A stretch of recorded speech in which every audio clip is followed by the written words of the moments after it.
Hello, everybody, and welcome to this out. I have Tina Sciabica, the Executive Director of Read Global with me. Hi, Tina. Hi, Veena. How are you? Out. I also have Amy Moore, who is our technology person here, who is keeping us straight on this Google Hangout. So Read Global started in the year 1991 and primarily works in the countries of Nepal, India, and Bhutan.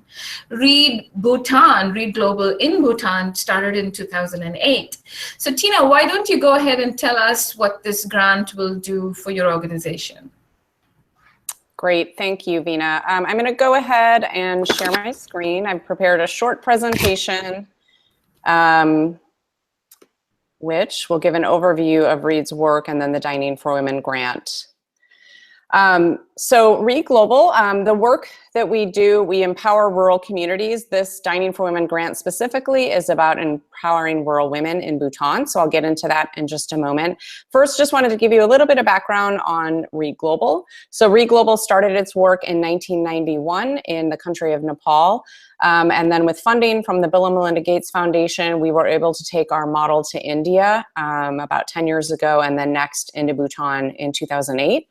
We launched our first Read Center in Bhutan in 2010. And so we work primarily in countries where a lot of people are in the rural areas. And what we do is we empower rural communities by the development and establishment of Read Centers. So this is one of our Read Centers in Bhutan. And a Read Center is community owned, community managed, and then the community decides how it can best serve the community. But at the very core of it is the library. So the library section has several thousand books, publications so that people have access to information and knowledge. We also have computers and free access to the internet. And then we offer a lot of training programs so that people understand how to use technology and the internet to meet their daily needs and hopefully get better employment once they have those technology skills.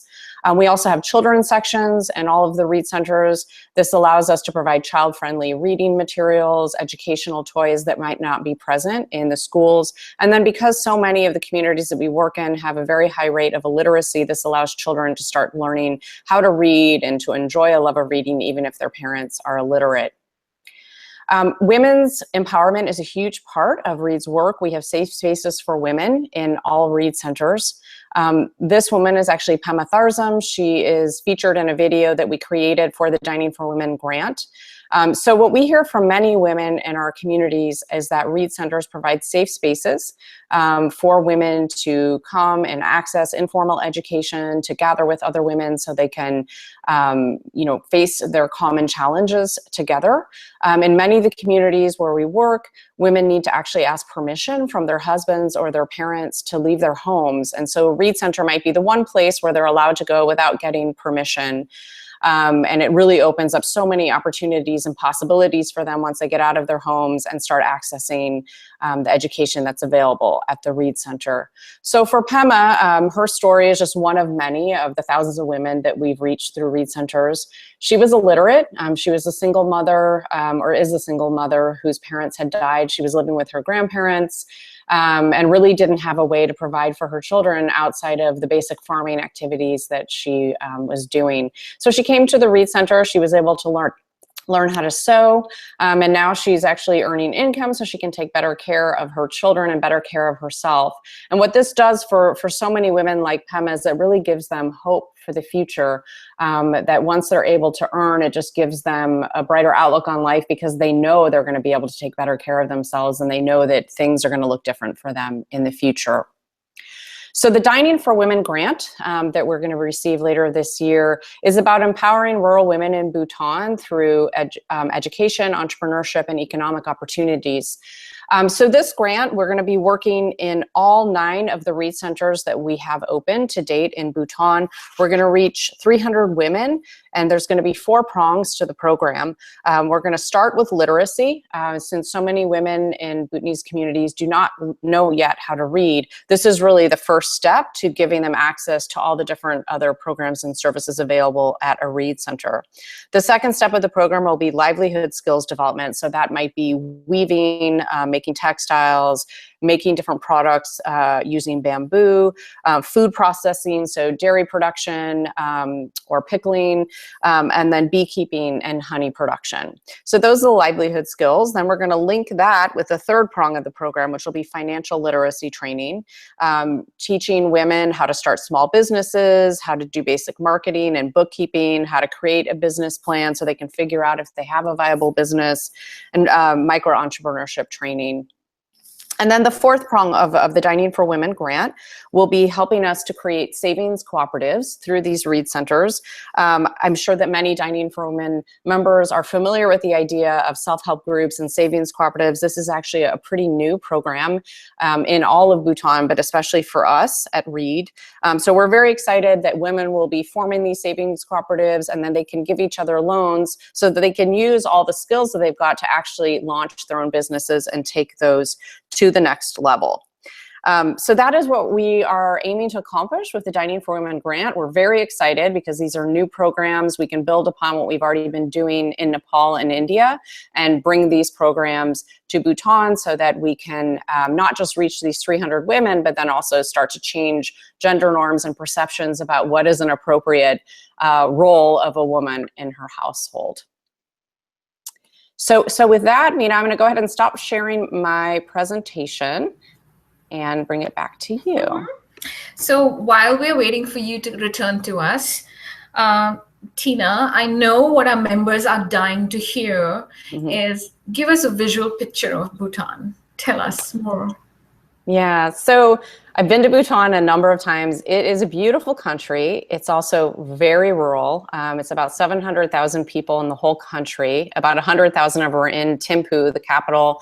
But then the rest of them live in these very small, remote villages. You know, as you might expect, there's a lot of Himalayan beautiful vistas. But then amongst those vistas, you just have these tiny villages where most people really survive on farming. That's really the only way to earn a living.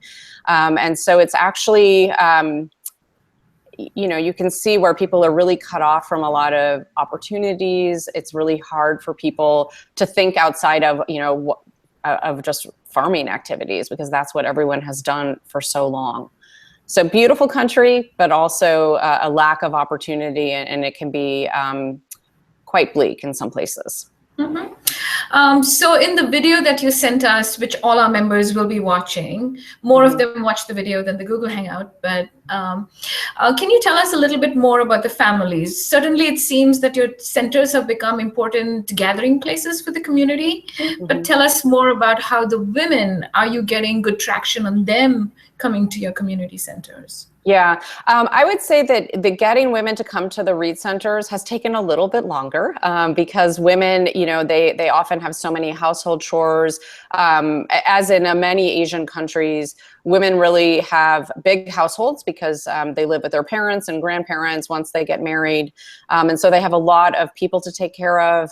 The farming activities really keep women quite busy. And so they don't perceive themselves as having the time to go and learn how to read or learn how to use a computer. And there's almost a sense of why would they bother? So it's taken a little bit longer than in Nepal and India to get women into the Read centers. But I think, you know, once we start giving them access like Pema to opportunities to earn, then I think really things shift for the entire family, because, you know, it obviously makes the situation easier for their husbands and easier for the whole family if they have a means to earn that they didn't have before. And that's where, you know, things really start to shift and they start to have more decision-making power in their households as well. Dining for Women has seen this throughout the world in different countries and different cultures, that when you enhance the woman's ability to earn money and bring it back to the family is actually supporting her in that venture. Yeah. So you did mention the savings loans, the self-help groups, and developing business plans. So given what you've told us about Bhutan and the people and kind of, you know, the country being small, villages being small, how do you see those business plans and bigger plans kind of playing out?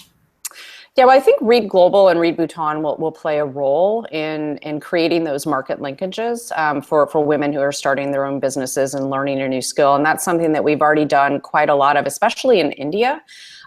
We have a lot of women who are learning skills, and then we as an organization are linking them with larger buyers who might not actually reach them if they stayed primarily in their village. And so that's a role that Read Global and Read Bhutan can really play, especially because we'll be working with all of the Read centers, the 9 centers that we have in Bhutan, and because we already work in India and Nepal where there might be a market for some of the products that they're going to be creating. So give us an example of some of the range of business opportunities you will be offering to the women. Some, I guess, would be closer to home, and others may not. So actually, I think most of the livelihoods that they'll be learning are things that they can actually do from home. Some they may need to come to the Read Center. So if we do sewing and there's and they don't have a sewing machine at their homes, they would need to come to the Read Center to do that. But a lot of it is home-based, and that is important in Bhutan. And so, the weaving, the creation of textiles, these are things that women can do at home, and then we can actually create the market linkage so that they have a buyer for those products that they may not have in their own rural communities, but they may find in a place like Thimphu, which is the capital, and then we can really play that role of creating the link between the buyer and the producer. How well has the internet played out in some of the communities, especially for your women? I think it's actually been quite an eye opener, and the women are actually very excited to learn how to use the internet.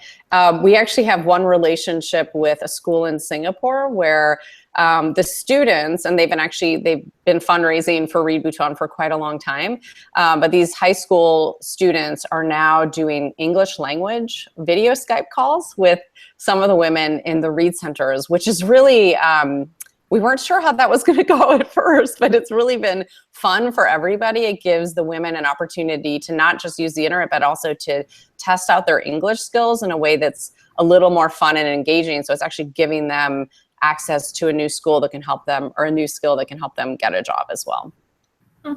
So in a sense, you're not too concerned about a brain drain sort of out of Bhutan, correct? Not as much. A lot of people really don't, even people who leave Bhutan to get an education, most of them come back. Is that what you're referring to with the brain drain? Yeah. I mean, opening up the world goes both ways. Yes. Well, I think the other thing that our Dining For members are dying to know is Bhutan the happiest place in the world?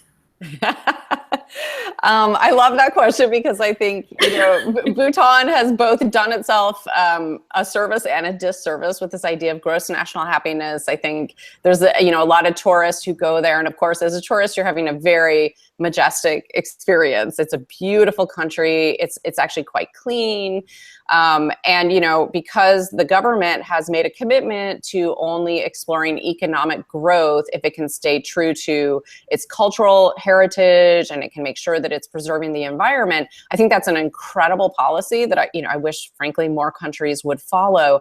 But it can also mean that economic growth is slow, and they because now they have access to the internet, they can see what's going on in other countries. They can see what's happening in India, where there's a lot of economic growth, not all of which, of course, is consistent with these values of G&H. So I think that can get very frustrating because now they're aware.